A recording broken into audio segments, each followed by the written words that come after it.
Sci-Flix presents a classic sci-fi audiobook. You're listening to Tanks by Murray Leinster. First published in Astounding Stories in 1937, this novella blends military science fiction with sharp strategic drama and unexpected emotional depth. Murray Leinster, often hailed as one of the pioneers of modern science fiction, crafts a tense and fast-paced narrative set in a world where armored machines decide the fate of nations. In this story, the battlefield is no longer ruled by infantry or air power, but by massive tanks capable of unprecedented destruction. At the center of this escalating conflict is a daring and unconventional protagonist, a commander who sees beyond brute force and understands that the future of warfare might lie in tactics, innovation, and empathy. When he defies orders and rewrites the rules of engagement, the war takes a turn that no one, not even his enemies, expected. Packed with action, clever strategy, and a surprising human core, Tanks is a story that explores not just how wars are won, but why they're fought. Strap in for a thrilling ride into the mechanized heart of battle with tanks.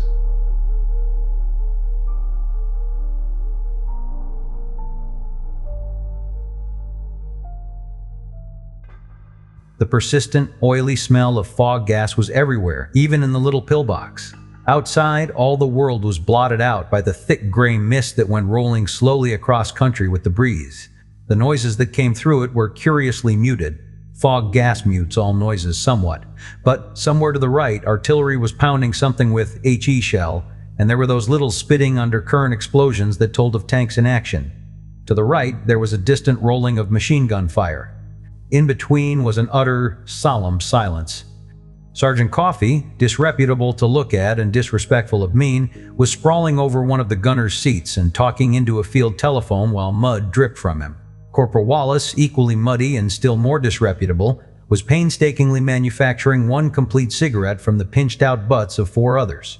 Both were rifle infantry. Neither had any right or reason to be occupying a definitely machine gun section post. The fact that the machine gun crew was all dead did not seem to make much difference to Sector HQ, at the other end of the telephone wire, judging from the questions that were being asked. "I tell you," drawled Sergeant Coffee, "they're dead." "Yeah, all dead. Just as dead as when I told you the first time, maybe even deader. Gas, of course. I don't know what kind." "Yeah." They got their masks on. He waited, looking speculatively at the cigarette Corporal Wallace had in manufacture. It began to look imposing. Corporal Wallace regarded it affectionately. Sergeant Coffee put his hand over the mouthpiece and looked intently at his companion. "Give me a drag of that, Pete," he suggested. "I'll slip you some butts in a minute." Corporal Wallace nodded and proceeded to light the cigarette with infinite artistry. He puffed delicately upon it, inhaled it with the care a man learns when he has just so much tobacco and never expects to get any more, and reluctantly handed it to Sergeant Coffee. Sergeant Coffee emptied his lungs in a sigh of anticipation. He put the cigarette to his lips. It burned brightly as he drew upon it. Its tip became brighter and brighter until it was white hot, and the paper crackled as the line of fire crept up the tube. "Hey," said Corporal Wallace in alarm. Sergeant Coffee waved him aside, and his chest expanded to the fullest limit of his blouse. When his lungs could hold no more, he ceased to draw, grandly returned about 1/4 of the cigarette to Corporal Wallace, and blew out a cloud of smoke in small driblets until he had to gasp for breath. "When you ain't got much time," said Sergeant Coffee amiably. "That's a quick smoke." Corporal Wallace regarded the ruins of his cigarette with a woeful air. "Hell," said Corporal Wallace gloomily, but he smoked what was left.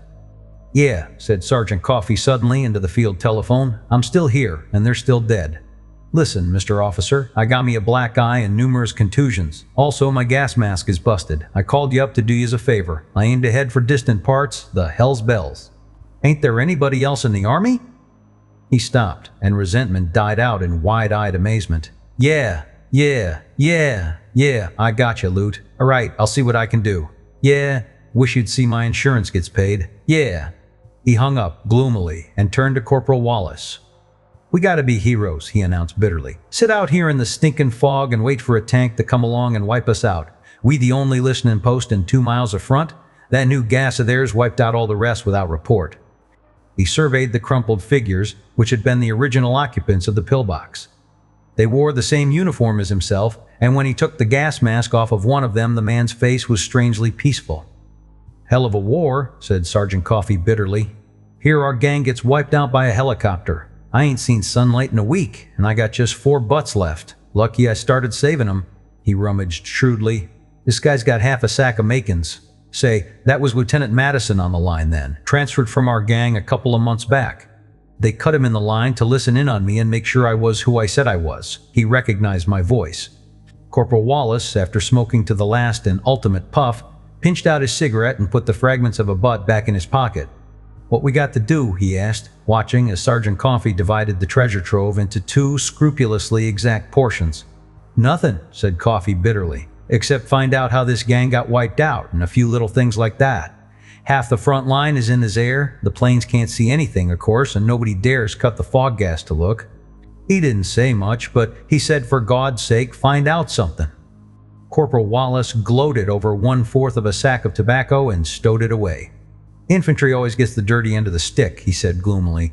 "I'm gonna roll me a whole one, pre-war, and smoke it presently." "Hell yes," said Coffee. He examined his gas mask from force of habit before stepping out into the fog once more, then contemptuously threw it aside. "Gas masks, hell, ain't worth having. Come on." Corporal Wallace followed as he emerged from the little round cone of the pillbox. The gray mist that was fog gas hung over everything. There was a definite breeze blowing, but the mist was so dense that it did not seem to move. It was far enough from the fog flares for the last least trace of striation to have vanished. 15 miles to the north, the fog flares were placed, ranged by hundreds and by thousands, burning one after another as the fog service set them off, and sending out their incredible masses of thick gray vapor in long threads that spread out before the wind, coalesced, and made a smokescreen to which the puny efforts of the last war, the war that was to make the world safe for democracy, were as nothing.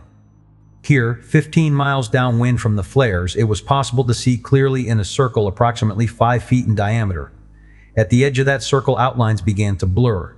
At 10 feet, all shapes were the faintest of bulks, the dimmest of outlines. At 15 feet, all was invisible, hidden behind a screen of mist. "Cast around," said Coffee gloomily. "Maybe we'll find a shell or tracks of a tank or something that chucked the gas here." It was rather ludicrous to go searching for anything in that mass of vapor. At 3 yards distance, they could make each other out as dim outlines, no more. But it did not even occur to them to deplore the mist. The war, which had already been christened by the politicians at home the last war, was always fought in a mist. Infantry could not stand against tanks. Tanks could not live under aircraft-directed artillery fire. Not when 40 guns fired salvos for the aircraft to spot, and neither artillery nor aircraft could take any advantage of a victory which either, under special conditions, might win. The general staffs of both the United States and the prominent nation, let us say the Yellow Empire, at war with it, had come to a single conclusion. Tanks or infantry were needed for the use of victories. Infantry could be destroyed by tanks, but tanks could be hidden from aerial spotters by smokescreens. The result was fog gas, which was being used by both sides in the most modern fashion when, their own unit wiped out and themselves wandering aimlessly in the general direction of the American rear, Sergeant Coffee and Corporal Wallace stumbled upon an American pillbox with its small garrison lying dead. For 40 miles in one direction and perhaps 30 in the other, the vapor lay upon the earth. It was being blown by the wind, of course, but it was sufficiently heavier than air to cling to the ground level, and the industries of 2 nations were straining every nerve to supply the demands of their respective armies for its material. The fog bank was nowhere less than 100 feet thick, a cloud of impalpable particles impenetrable to any eye or any camera, however shrewdly filtered. And under that mattress of pale opacity, the tanks crawled heavily. They lurched and rumbled upon their deadly errands, uncouth and barbarous, listening for each other by a myriad of devices, locked in desperate short-range conflict when they came upon each other, and emitting clouds of deadly vapor, against which gas masks were no protection when they came upon opposing infantry. The infantrymen, though, were few. Their principal purpose was the reporting of the approach or passage of tanks, and trenches were of no service to them. They occupied unarmed little listening posts with field telephones, small wireless or ground buzzer sets for reporting the enemy before he overwhelmed them. They held small pillboxes, fitted with anti-tank guns which sometimes, if rarely, managed to get home a shell, aimed largely by sound before the tank rolled over gun and gunners alike. And now Sergeant Coffey and Corporal Wallace groped about in that blinding mist. There had been 2 systems of listening posts hidden in it, each of admittedly little fighting value, but each one deep and composed of an infinity of little pinpoint posts where 2 or 3 men were stationed. The American posts, by their reports, had assured the command that all enemy tanks were on the other side of a certain definite line. Their own tanks, receiving recognition signals, passed and repassed among them, prowling in quest of invaders. The enemy tanks crawled upon the same grisly patrol on their own side. But 2 miles of the American front had suddenly gone silent. 100 telephones had ceased to make reports along the line nearest the enemy. As Coffey and Wallace stumbled about the little pillbox looking for some inkling of the way in which the original occupants of the small strong point had been wiped out, the second line of observation posts began to go dead. Now one, now another, abruptly ceased to communicate. Half a dozen were in actual conversation with their sector headquarters and broke off between words. The wires remained intact. But in 15 nerve-wracking minutes, a second 100 posts ceased to make reports and ceased to answer the inquiry signal. GHQ was demanding explanations in crisp accents that told the matter was being taken very seriously indeed. And then, as the officer in command of the second-line sector headquarters was explaining frenziedly that he was doing all any man could do, he stopped short between 2 words, and thereafter he also ceased to communicate. Frontline sector headquarters seemed inexplicably to have escaped whatever fate had overtaken all its posts, but it could only report that they had apparently gone out of existence without warning. American tanks prowling in the area that had gone dead announced that no enemy tanks had been seen. G-81, stumbling on a pillbox no more than 10 minutes after it had gone silent, offered to investigate.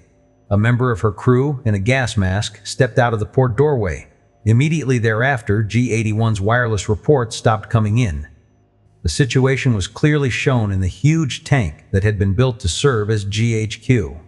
That tank was 70 feet long and lay hidden in the mist with a brood of other, smaller tanks clustered near it, from each of which a cable ran to the telephones and instruments of the greater monster. Farther off in the fog, of course, were other tanks, hundreds of them, fighting machines all, silent and motionless now, but infinitely ready to protect the brain of the army. The GHQ maneuver board showed the battle as no single observer could ever have seen it. A map lay spread out on a monster board under a pitiless white light. It was a map of the whole battlefield.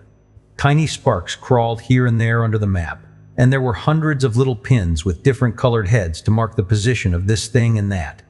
The crawling sparks were the reported positions of American tanks, made visible as positions of moving trains had been made visible for years on the electric charts of railroads in dispatchers' offices. Where the tiny bulbs glowed under the map, there a tank crawled under the fog. As the tank moved, the first bulb went out and another flashed into light. The general watched broodingly as the crawling sparks moved from this place to that place, as varicolored lights flashed up and vanished, as a steady hand reached down to shift tiny pins and place new ones. The general moved rarely and spoke hardly at all. His whole air was that of a man absorbed in a game of chess, a game on which the fate of a nation depended. He was thus absorbed. The great board, illuminated from above by the glaring bulb and speckled with little white sparks from below by the tiny bulbs beneath, showed the situation clearly at every instant. The crawling white sparks were his own tanks, each in its present position. Flashing blue sparks noted the last report of enemy tanks. 2 staff officers stood behind the general, and each spoke from time to time into a strapped-on telephone transmitter. They were giving routine orders, heading the nearest American patrol tanks toward the location of the latest reported enemies. The general reached out his hand suddenly and marked off an area with his fingers. They were long fingers and slender ones, an artist's fingers. "Our outposts are dead in this space," he observed meditatively. The use of the word outposts dated him many years back as a soldier, back to the old days of open warfare, which had only now come about again. Penetration of 2 miles.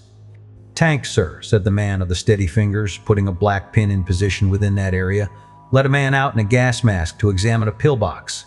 The tank does not report or reply, sir." "Gas," said the general, noting the spot. "They're new gas, of course. It must go through masks or sag paste, or both." He looked up to one of a row of officers seated opposite him, each man with headphones strapped to his ears and a transmitter before his lips, and each man with a map pad on his knees, on which from time to time he made notations and shifted pins absorbedly. "Captain Harvey," said the general, "you are sure that dead spot has not been bombarded with gas shells?" "Yes, General. There has been no artillery fire heavy enough to put more than a fraction of those posts out of action, and all that fire, sir, has been accounted for elsewhere." The officer looked up, saw the general's eyes shift, and bent to his map again, on which he was marking areas from which spotting aircraft reported flashes as of heavy guns beneath the mist. "Their aircraft have not been dropping bombs, positively?" A second officer glanced up from his own map. "Our planes cover all that space, sir, and have for some time." "They either have a noiseless tank," observed the general meditatively, "or you." The steady fingers placed a red pin at a certain spot. "One observation post, sir, has reopened communication. 2 infantrymen, separated from their command, came upon it and found the machine gun crew dead, with gas masks adjusted. No tanks or tracks. They are identified, sir, and are now looking for tank tracks or shells." The general nodded emotionlessly. "Let me know immediately." He fell back to the ceaseless study of the board with its crawling sparks and sudden flashes of light.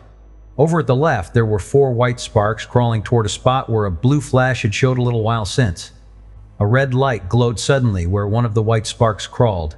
One of the 2 officers behind the general spoke crisply. Instantly, it seemed, the other 3 white sparks changed their direction of movement. They swung toward the red flash, the point where a wireless from the tank represented by the first white flash had reported contact with the enemy. "Enemy tank destroyed here, sir," said the voice above the steady fingers. "Wiped out 3 of our observation posts," murmured the general. "His side knows it. That's an opportunity. Have those posts reoccupied." "Orders given, sir," said a staff officer from behind. "No reports as yet." The general's eyes went back to the space 2 miles wide and 2 miles deep, in which there was only a single observation post functioning, and that in charge of 2 strayed infantrymen. The battle in the fog was in a formative stage now, and the general himself had to watch the whole, because it was by small and trivial indications that the enemy's plans would be disclosed. The dead area was no triviality, however. Half a dozen tanks were crawling through it, reporting monotonously that no sign of the enemy could be found. One of the little sparks representing those tanks abruptly went out.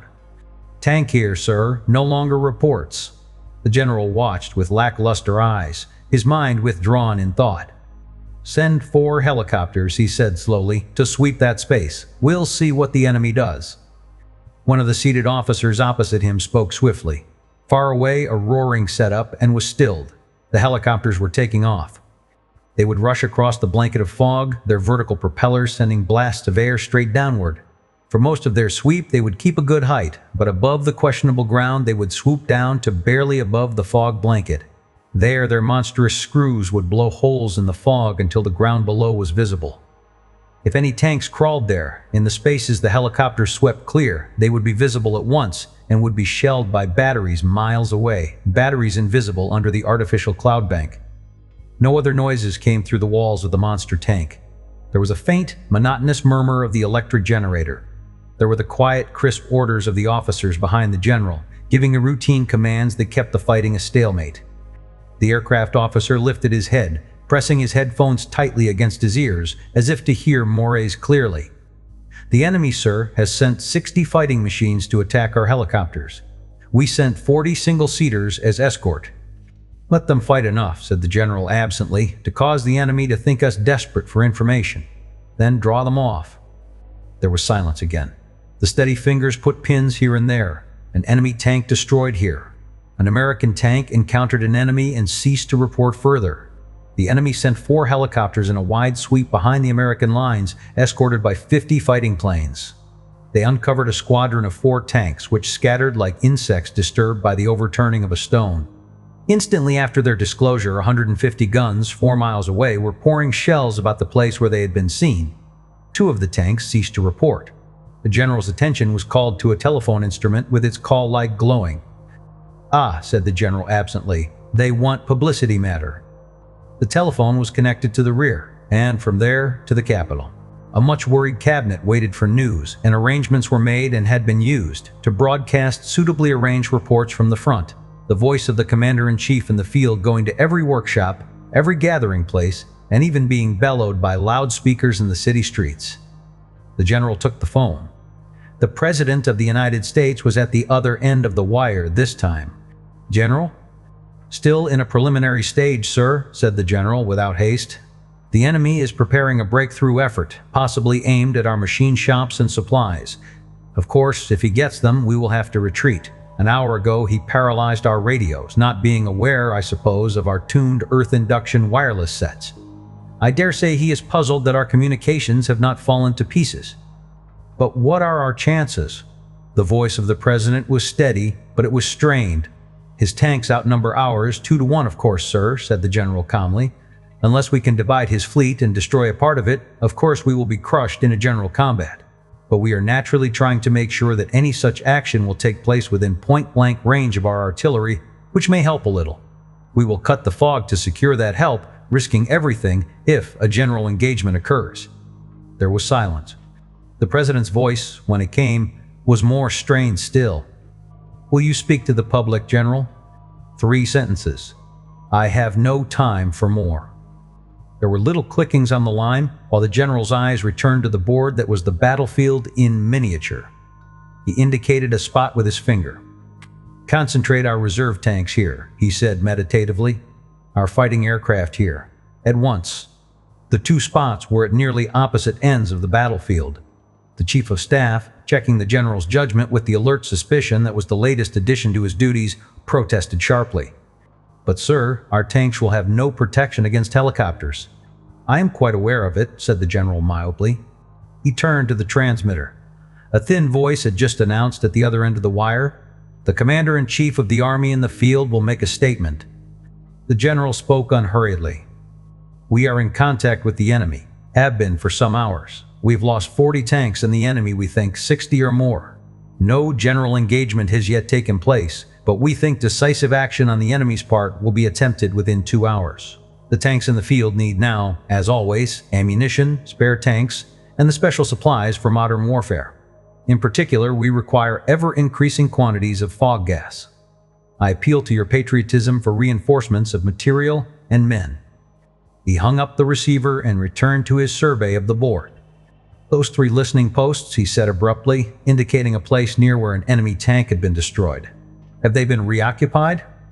"Yes, sir, just reported. The tank they reported rolled over them, destroying the placement. They are digging in." "Tell me," said the general, "when they cease to report again." "They will." He watched the board again, and without lifting his eyes from it, spoke again. "That listening post in the dead sector with the 2 strayed infantrymen in it, was it reported?" "Not yet, sir."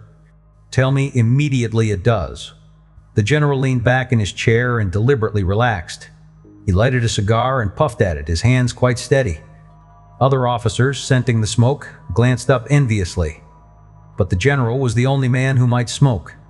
The enemy's gases, like the American ones, could go through any gas mask if in sufficient concentration. The tanks were sealed like so many submarines and opened their interiors to the outer air only after that air had been thoroughly tested and proven safe. Only the general might use up more than a man's allowance for breathing. The general gazed about him, letting his mind rest from its intense strain against the greater strain that would come on it in a few minutes. He looked at a tall blond man who was surveying the board intently, moving away and returning again, his forehead creased in thought. The general smiled quizzically. That man was the officer appointed to II duty, interpretative intelligence chosen from 1,000 officers because the most exhaustive psychological tests had proven that his brain worked as nearly as possible like that of the enemy commander. His task was to take the place of the enemy commander, to reconstruct from the enemy movements reported and the enemy movements known as nearly as possible the enemy plans. "Well, Harlan," said the general, "where will he strike?" "He's tricky, sir," said Harlan. "That gap in our listening posts looks, of course, like preparation for a massing of his tanks inside our lines, and it would be logical that he fought off our helicopters to keep them from discovering his tanks massing in that area." The general nodded. "Quite true," he admitted. "Quite true." "But," said Harlan eagerly, "he'd know we could figure that out, and he may have wiped out listening posts to make us think he was planning just so." He may have fought off our helicopters, not to keep them from discovering his tanks in there, but to keep them from discovering that there were no tanks in there. My own idea exactly, said the general meditatively. But again, it looks so much like a feint that it may be a serious blow. I dare not risk assuming it to be a feint only. He turned back to the board. Have those 2 strayed infantrymen reported yet? He asked sharply. Not yet, sir. The general drummed on the table. There were 4 red flashes glowing at different points of the board. 4 points where American tanks or groups of tanks were locked in conflict with the enemy. Somewhere off in the enveloping fog that made all the world a gray chaos, lumbering, crawling monsters rammed and battered at each other at infinitely short range. They fought blindly, their guns swinging menacingly and belching lurid flames into the semi-darkness, while from all about them dropped the liquids that meant death to any man who breathed their vapor. Those gases penetrated any gas mask, and would even strike through the sag paste that had made the vesicatory gases of 1908 futile. With tanks by thousands hidden in the fog, 4 small combats were kept up, 4 only. Battles fought with tanks as the main arm are necessarily battles of movement, more nearly akin to cavalry battles than any other, unless it be fleet actions. When the main bodies come into contact, the issue is decided quickly. There can be no long drawn-out stalemates, such as infantry trenches produced in years past. The fighting that had taken place so far, both under the fog and aloft in the air, was outpost skirmishing only. When the main body of the enemy came into action, it would be like a whirlwind, and the battle would be won or lost in a matter of minutes only. The general paid no attention to those 4 conflicts, or their possible meaning. I want to hear from those 2 strayed infantrymen, he said quietly. I must base my orders on what they report. The whole battle, I believe, hinges on what they have to say. He fell silent, watching the board without the tense preoccupation he had shown before. He knew the moves he had to make in any of 3 eventualities. He watched the board to make sure he would not have to make those moves before he was ready. His whole air was that of waiting. The Commander-in-Chief of the Army of the United States, waiting to hear what he would be told by 2 strayed infantrymen lost in the fog that covered a battlefield. The fog was neither more dense nor any lighter where Corporal Wallace paused to roll his pre-war cigarette. The tobacco came from the gassed machine gunner in the pillbox a few yards off. Sergeant Coffee, 3 yards distant, was a blurred figure. Corporal Wallace put his cigarette into his mouth, struck his match, and puffed delicately. "Ah!" said Corporal Wallace, and cheered considerably. He thought he saw Sergeant Coffee moving toward him and ungenerously hid his cigarette's glow. Overhead, a machine gun suddenly burst into a rattling roar, the sound sweeping above them with incredible speed. Another gun answered it. Abruptly, the whole sky above them was an inferno of such tearing noises, and immediately after they began a multitudinous bellowing setup. Airplanes on patrol ordinarily kept their engines muffled, in hopes of locating a tank below them by its noise. But in actual fighting, there was too much power to be gained by cutting out the muffler for any minor motive to take effect. 100 aircraft above the heads of the 2 strayed infantrymen were fighting madly about 5 helicopters. 200 yards away, one fell to the earth with a crash, and immediately afterward there was a hollow boom. For an instant, even the mist was tinged with yellow from the exploded gasoline tank. But the roaring above continued, not mounting, as in a battle between opposing patrols of fighting planes, when each side finds height a decisive advantage, but keeping nearly to the same level, little above the bank of cloud. Something came down, roaring, and struck the earth no more than 50 yards away. The impact was terrific, but after it there was dead silence while the thunder above kept on. Sergeant Coffee came leaping to Corporal Wallace's side. "Helicopters," he barked. "Hunting tanks and pillboxes. Lay down." He flung himself down to the earth. Wind beat on them suddenly, then an outrageous blast of icy air from above. For an instant, the sky lightened. They saw a hole in the mist, saw the little pillbox clearly, saw a huge framework of supporting screws sweeping swiftly overhead with figures in it watching the ground through wind-angle glasses and machine gunners firing madly at dancing things in the air. Then it was gone. "One of ours," shouted Coffee in Wallace's ear. "They trying to find the yellows' tanks." The center of the roaring seemed to shift, perhaps to the north. Then a roaring drowned out all the other roarings. This one was lower down and approaching in a rush. Something swooped from the south, a dark blotch in the lighter mist above. It was an airplane flying in the mist, a plane that had dived into the fog as into oblivion. It appeared, was gone, and there was a terrific crash. A shattering roar drowned out even the droning tumult of 100 aircraft engines. A sheet of flame flashed up, and a thunderous detonation. "Hit a tree," panted Coffee, scrambling to his feet again. "Suicide Club, aiming for our helicopter." Corporal Wallace was pointing, his lips drawn back in a snarl. "Shut up," he whispered. "I saw a shadow against that flash. Yeller infantryman, please get him." "I crazy," said Sergeant Coffee, but he strained his eyes and more especially his ears.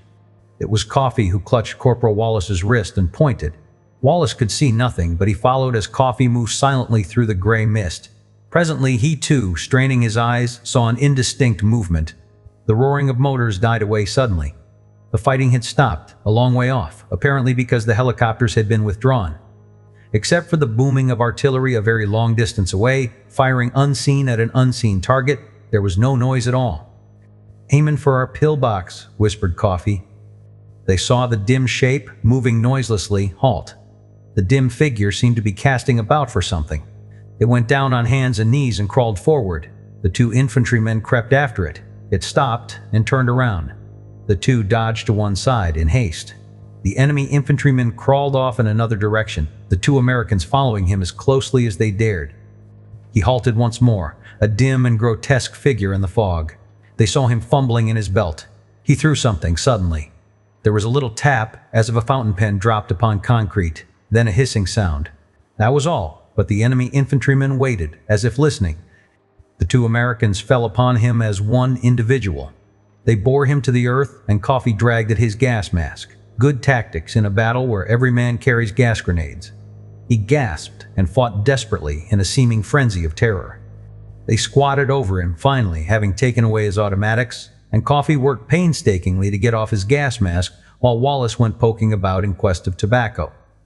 "Doggone," said Coffee. "This mask is intricate." "He ain't got any pockets," mourned Wallace. Then they examined him more closely. "It's a whole suit," explained Coffee. "HMW. He don't have to bother with sag paste. He's got him on a land diving suit."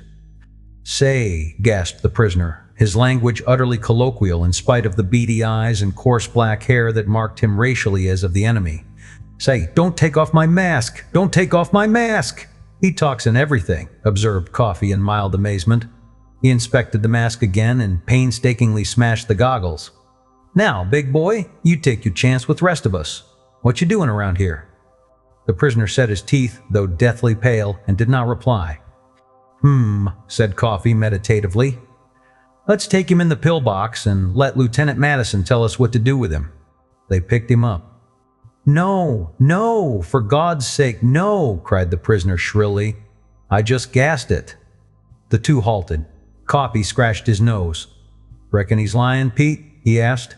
Corporal Wallace shrugged gloomily. "He ain't got any tobacco," he said morosely. "Let's chuck him in first and see." The prisoner wriggled until Coffee put his own automatic in the small of his back. "How long does that gas last?" he asked, frowning. "Lieutenant Madison wants us to report. There's some fellers in there, all gassed up, but we were in there a while back and it didn't hurt us. How long does it last?" "For 15 minutes, maybe 20, chattered the prisoner. "Don't put me in there." Coffee scratched his nose again and looked at his wristwatch. "All right," he conceded, "we give you 20 minutes. Then we chuck you down inside. That is, if you act real agreeable until then. Got anything to smoke?" The prisoner agonizedly opened a zipper slip in his costume and brought out tobacco, even tailor-made cigarettes. Coffee pounced on them 1 second before Wallace. Then he divided them with absorbed and scrupulous fairness. "Right," said Sergeant Coffee comfortably. He lighted up. "Say, you, if you want to smoke, here's one of your pills. Let's see the gas stuff, how you use it." Wallace had stripped off a heavy belt about the prisoner's waist, and it was trailing over his arm. He inspected it now. There were 20 or 30 little sticks in it, each one barely larger than a lead pencil, of dirty gray color, and each one securely nested in a tube of flannel-lined papier-mâché. "These things?" asked Wallace contentedly. He was inhaling deeply with that luxurious enjoyment a tailor-made cigarette can give a man who had been remaking butts into smokes for days past. "Don't touch 'em," warned the prisoner nervously. "You broke my goggles. You throw 'em, and they light and catch fire, and that scatters the gas." Coffee touched the prisoner, indicating the ground, and sat down, comfortably smoking one of the prisoner's cigarettes. By his air, he began to approve of his captive. "Say, you," he said curiously.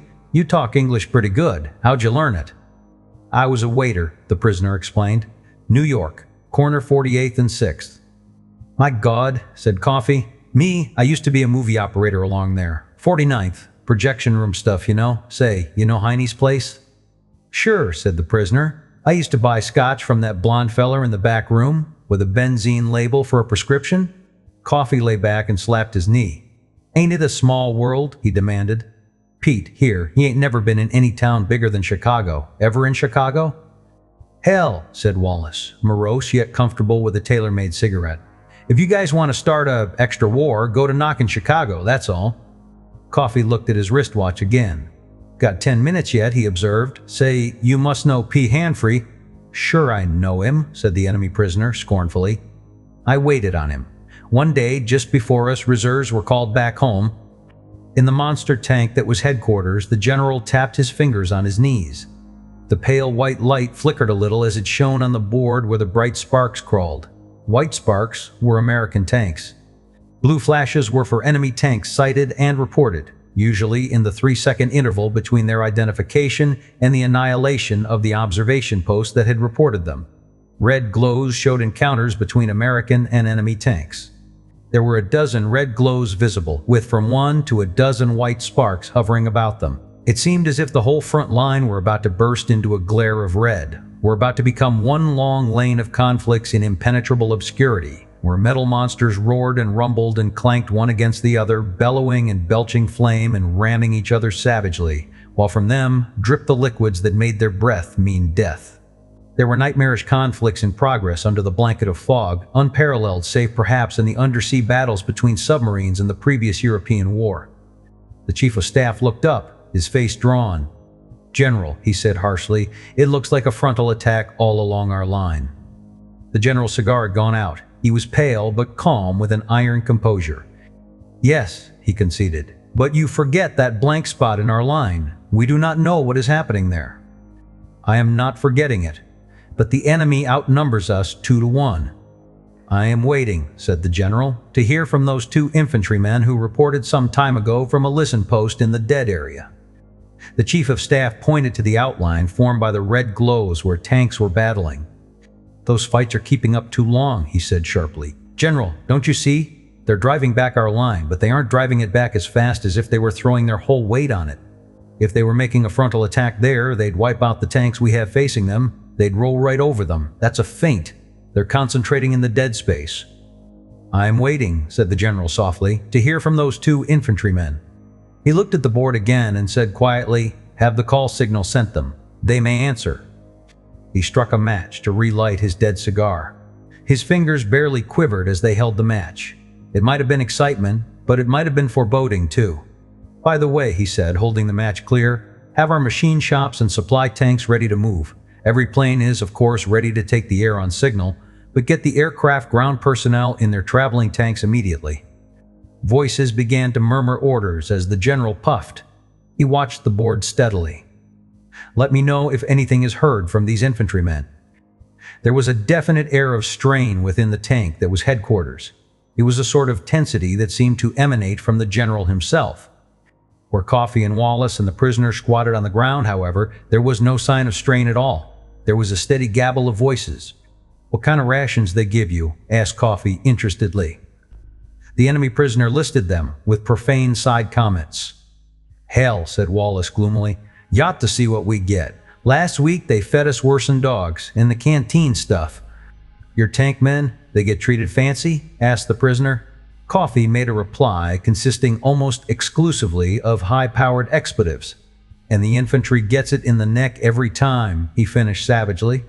"We do the work." Guns began to boom far away. Wallace cocked his ears. "Tanks getting together," he judged gloomily.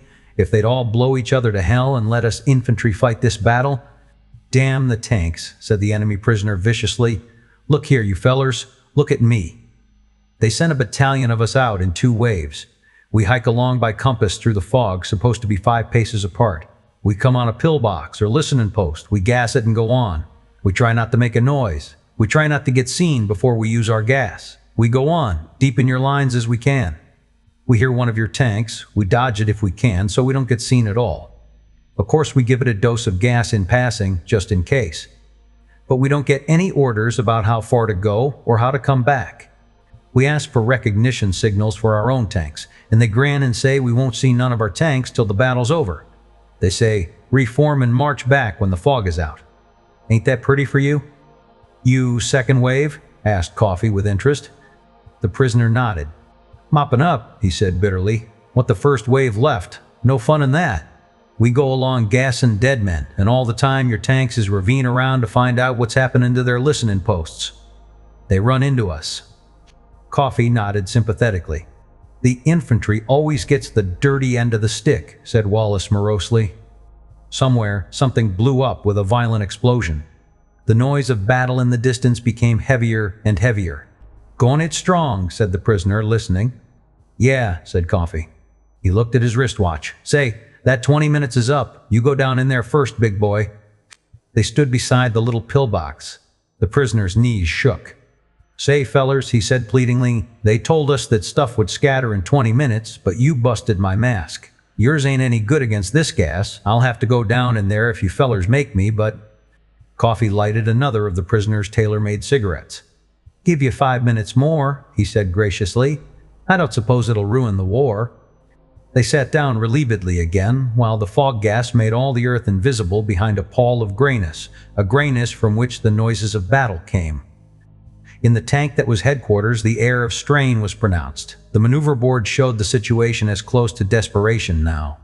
The reserve tank positions had been switched on the board, dim orange glows massed in curiously precise blocks, and little squares of green showed there that the supply and machine shop tanks were massed. They were moving slowly across the maneuver board, but the principal change lay in the front line indications. The red glows that showed where tank battles were in progress formed an irregularly curved line. Now, there were 20 or more such isolated battles in progress, varying from single combats between single tanks to greater conflicts where 20 to 30 tanks to a side were engaged. And the positions of those conflicts were changing constantly, and invariably the American tanks were being pushed back. The two staff officers behind the general were nearly silent. There were few sparks crawling within the American lines now. Nearly every one had been diverted into the frontline battles. The two men watched the board with feverish intensity, watching the red glows moving back and back. The chief of staff was shaking like a leaf, watching the American lines stretched and stretched. The general looked at him with a twisted smile. I know my opponent, he said suddenly. I had lunch with him once in Vienna. We were attending a disarmament conference. He seemed to be amused at the ironic statement. We talked war and battles, of course. And he showed me, drawing on the tablecloth, the tactical scheme that should have been used at Cambrai back in 1917. It was a singularly perfect plan. It was a beautiful one. General, burst out one of the two staff officers behind him, I need 20 tanks from the reserves. Take them, said the general. He went on, addressing his chief of staff. It was an utterly flawless plan. I talked to other men. We were all pretty busy estimating each other there, we soldiers. We discussed each other with some freedom, I may say. And I formed the opinion that the man who is in command of the enemy is an artist, a soldier with the spirit of an amateur. He's a very skillful fencer, by the way. Doesn't that suggest anything? The chief of staff had his eyes glued to the board. That is a feint, sir. A strong feint, yes, but he has his force concentrated in the dead area. You are not listening, sir, said the general reprovingly. I am saying that my opponent is an artist, an amateur, the sort of person who delights in the delicate work of fencing. I, sir, would thank God for the chance to defeat my enemy. He has twice my force, but he will not be content merely to defeat me.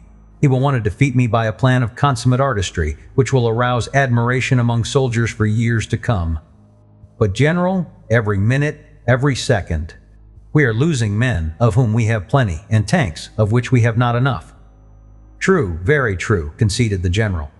But I am waiting to hear from 2 strayed infantrymen. When they report, I will speak to them myself. But, sir, cried the chief of staff, withheld only by the iron habit of discipline from violent action and the taking over of command himself, they may be dead. You can't risk this battle waiting for them. You can't risk it, sir. You can't. They are not dead, said the general coolly. They cannot be dead. Sometimes, sir, we must obey the motto on our coins. Our country needs this battle to be won. We have got to win it, sir. And the only way to win it? The signal light at his telephone glowed. The general snatched it up, his hands quivering. But his voice was steady and deliberate as he spoke. "Hello, Sergeant. Sergeant Coffee, is it?" "Very well, Sergeant. Tell me what you found out. Your prisoner objects to his rations, eh?" "Very well. Go on. How did he gas our listening posts?" "He did, eh? He got turned around and you caught him wandering about." "Oh, he was second wave. They weren't taking any chances on any of our listening posts reporting their tanks, eh? Say that again, Sergeant Coffee." The general's tone had changed indescribably. "Your prisoner has no recognition signals for his own tanks? They told him he wouldn't see any of them until the battle was over? Thank you, Sergeant. One of our tanks will stop for you. This is the commanding general speaking." He rang off, his eyes blazing. Relaxation was gone. He was a dynamo, snapping orders. "Supply tanks, machine shop tanks, ground forces of the air service, concentrate here." His finger rested on a spot in the middle of the dead area. "Reserve tanks take position behind them. Draw off every tank we've got. Take them out of action and mass them in front, on a line with our former first line of outposts. Every airplane and helicopter take the air and engage in general combat with the enemy, wherever the enemy may be found and in whatever force. And our tanks move straight through here." Orders were snapping into telephone transmitters. The commands had been relayed before their import was fully realized. Then there was a gasp. "General," cried the chief of staff, "if the enemy is massed there, he'll destroy our forces in detail as they take position." "He isn't massed there," said the general, his eyes blazing. "The infantrymen who were gassing our listening posts were given no recognition signals for their tanks. Sergeant Coffee's prisoner has his gas mask broken and is in deadly fear.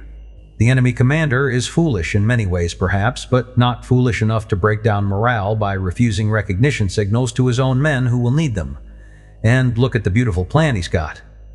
He sketched half a dozen lines with his fingers, moving them in lightning gestures as his orders took effect. "His main force is here, behind those skirmishes that look like a feint. As fast as we reinforce our skirmishing line, he reinforces his, just enough to drive our tanks back slowly. It looks like a strong feint, but it's a trap. This dead space is empty. He thinks we are concentrating to face it.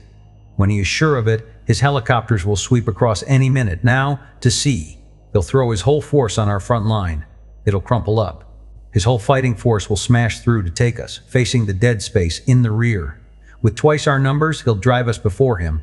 "But General, you're ordering a concentration there. You're falling in with his plans." The general laughed. "I had lunch with the general in command over there once upon a time. He is an artist. He won't be content with a defeat like that. He'll want to make his battle a masterpiece, a work of art.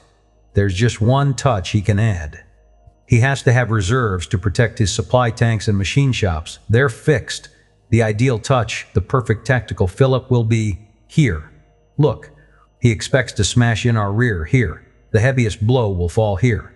He will swing around our right wing, drive us out of the dead area into his own lines, and drive us on his reserves. Do you see it? He'll use every tank he's got in one beautiful final blow. We'll be outwitted, outnumbered, outflanked, and finally caught between his main body and his reserves and pounded to bits.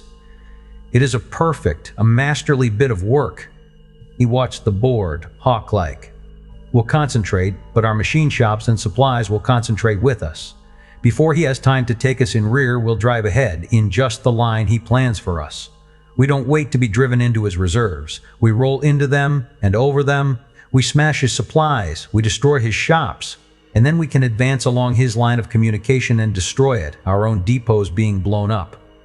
Give the orders when necessary, and leaving him stranded with motor-driven tanks, motorized artillery, and nothing to run his motors with, he'll be marooned beyond help in the middle of our country, and we will have him at our mercy when his tanks run out of fuel. As a matter of fact, I shall expect him to surrender in 3 days." The little blocks of green and yellow that had showed the position of the reserve and supply tanks changed abruptly to white and began to crawl across the maneuver board. Other little white sparks turned about. Every white spark upon the maneuver board suddenly took to itself a new direction. "Disconnect cables," said the general crisply. "We move with our tanks in the lead." The monotonous humming of the electric generator was drowned out in a thunderous uproar that was muffled as an airtight door was shut abruptly. 15 seconds later, there was a violent lurch, and the colossal tank was on the move in the midst of a crawling, thundering horde of metal monsters whose lumbering progress shook the earth. Sergeant Coffee, still blinking his amazement, absent-mindedly lighted the last of his share of the cigarettes looted from the prisoner. "The big guy himself," he said, still stunned. "My God, the big guy himself!" A distant thunder began, a deep-toned rumbling that seemed to come from the rear. It came nearer and grew louder. A peculiar quivering seemed to set up in the earth. The noise was tanks moving through the fog. Not one tank or 2 tanks or 20 tanks, but all the tanks in creation, rumbling and lurching at their topmost speed in serried array. Corporal Wallace heard and turned pale. The prisoner heard, and his knees caved in. "Hell," said Corporal Wallace despairingly. "They can't see us, and they couldn't dodge us if they did." The prisoner wailed and slumped to the floor. Coffee picked him up by the collar and jerked him out of the pillbox. "Simon Pete," he ordered briefly. "They ain't giving us an infantryman's chance, but maybe we can do some dodging." Then the roar of engines, of metal treads crushing upon earth and clinking upon their joints, drowned out all possible other sounds. Before the 3 men beside the pillbox could have moved a muscle, monster shapes loomed up, rushing, rolling, lurching, squeaking. They thundered past, and the hot fumes of their exhausts enveloped the trio. Coffee growled and put himself in a position of defiance, his feet braced against the concrete of the pillbox dome. His expression was snarling and angry, but surreptitiously he crossed himself. He heard the fellows of the 2 tanks that had roared by him, thundering along in alignment to right and left. A 20-yard space, and a second row of the monsters came hurtling on, gun muzzles gaping, gas tubes elevated, spitting smoke from their exhaust that was even thicker than the fog. A 3rd row, a 4th, a 5th. The universe was a monster uproar. One could not think in this volume of sound. It seemed that there was fighting overhead. Crackling noises came feebly through the reverberating uproar that was the Army of the United States in full charge. Something came whirling down through the overhanging mist and exploded in a lurid flare that for a second or two cast the grotesque shadows of a row of tanks clearly before the trio of shaken infantrymen. Still the tanks came on and roared past. 20 tanks, 21, 22, CT-6, Coffee lost count, dazed and almost stunned by the sheer noise. It rose from the earth and seemed to be echoed back from the topmost limit of the skies. It was a colossal din, an incredible uproar, a sustained thunder that beat at the eardrums like the reiterated concussions of 1,000 guns that fired without ceasing. There was no intermission, no cessation of the tumult. Row after row after row of the monsters roared by, beaked and armed, going greedily with hungry guns into battle. And then, for a space of seconds, no tanks passed. Through the pandemonium of their going, however, the sound of firing somehow seemed to creep. It was gunfire of incredible intensity, and it came from the direction in which the front-rank tanks were heading. 48, 49, 40-10, 40-11, muttered Coffee dazedly, his senses beaten down almost to unconsciousness by the ordeal of sound. God! The whole army went by. The roaring of the fighting tanks was less, but it was still a monstrous din. Through it, however, came now a series of concussions that were so close together that they were inseparable, and so violent that they were like slaps upon the chest. Then came other noises, louder only because nearer. These were different noises too from those the fighting tanks had made, lighter noises.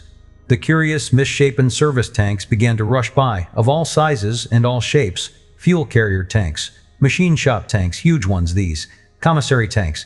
Something enormous and glistening stopped short. A door opened. A voice roared an order. The 3 men, beaten and whipped by noise, stared dumbly. "Sergeant Coffee," roared the voice. "Bring your men, quick!" Coffee dragged himself back to a semblance of life. Corporal Wallace moved forward, sagging. The 2 of them loaded their prisoner into the door and tumbled in. They were instantly sent into a heap as the tank took up its progress again with a sudden sharp leap. "Good man," grinned a sooty-faced officer clinging to a handhold. "The general sent special orders you were to be picked up. Said you'd won the battle. It isn't finished yet, but when the general says that." "Battle?" said Coffee dully. "This ain't my battle. It's a parade of a lot of damn tanks." There was a howl of joy from somewhere above. Discipline in the machine shop tanks was strict enough, but vastly different in kind from the formality of the fighting machines. "Contact," roared the voice again. "General Wireless is going again. Our fellows have rolled over their reserves and are smashing their machine shops and supplies."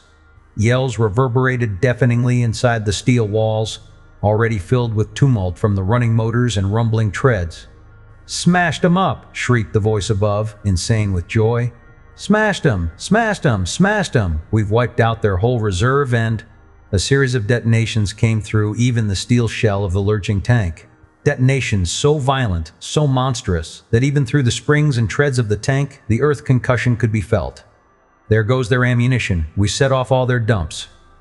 There was sheer pandemonium inside the service tank, speeding behind the fighting force with only a thin skin of reserve tanks between it and a panic-stricken, mechanically pursuing enemy.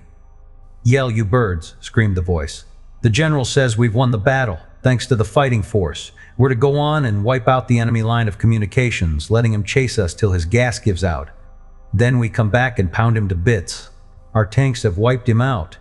Coffee managed to find something to hold on to. He struggled to his feet.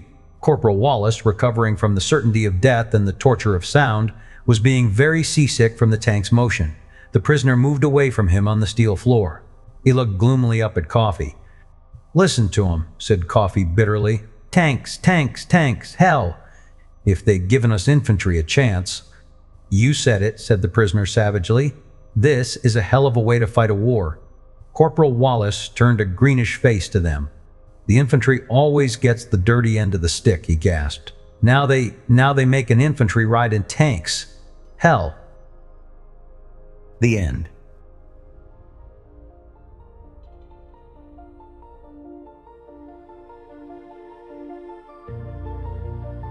Thank you for listening to Tanks by Murray Leinster, narrated by Ian Kelly. We hope you enjoyed this journey into classic science fiction. If you'd like to explore more timeless stories, be sure to visit our channel, where you'll find a wide selection of audiobooks ranging from science fiction to adventure, non-fiction, documentary, and more. If you enjoyed this audiobook, don't forget to like the video, subscribe to the channel, and leave a comment letting us know which stories you'd like to hear next. Your engagement helps us continue to bring classic literature to life for listeners like you. Visit our channel page to discover more great audiobooks that may pique your interest. Thank you again for listening, and we look forward to having you with us on our next adventure.